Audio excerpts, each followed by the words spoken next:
शेर खां दा सबूतर सी और उन्हें बार बार अपनी इस जमन भौं नूं याद भी किया, बार बार लिखिया कि वारिस शाह इस धरती का उस तारा है जिन्हें पूरी दुनिया उत्ते अपना पंजाबी का भी नाम रोशन किया और पंजाबी अदब का भी नाम रोशन किया। वारिस शाह दे कलाम नूं असीं हर वक्त अपने दिलों उत्ते रखने जिवें उन्हें फरमाया सी अज हुक्म होर दा होर अज होर होया,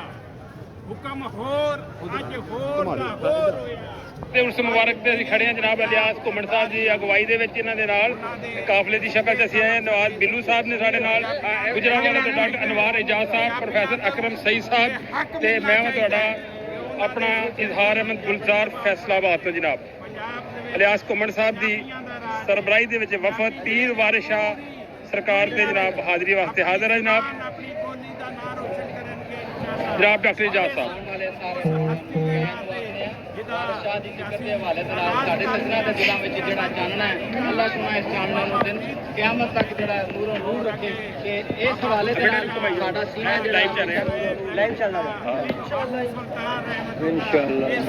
वारिस की जदों तक पंजाबी जुबान को अदब दिंदा है, पंजाब दिंदा है, वारिस शहीद दिंदा है। इंशाअल्लाह वारिस का पैगाम जो पूरी दुनिया तक पहुँचाने लिए पंजाबी जोड़े ने अपने हिस्से का भरवा किरदार अदा करते रहेंगे और असी इलियास घुम्मण की अगवाई हमेशा पंजाबी जुबान को अदब की खिदमत लिए अपना झंडा उच्चा करके रखा इंशाअल्लाह।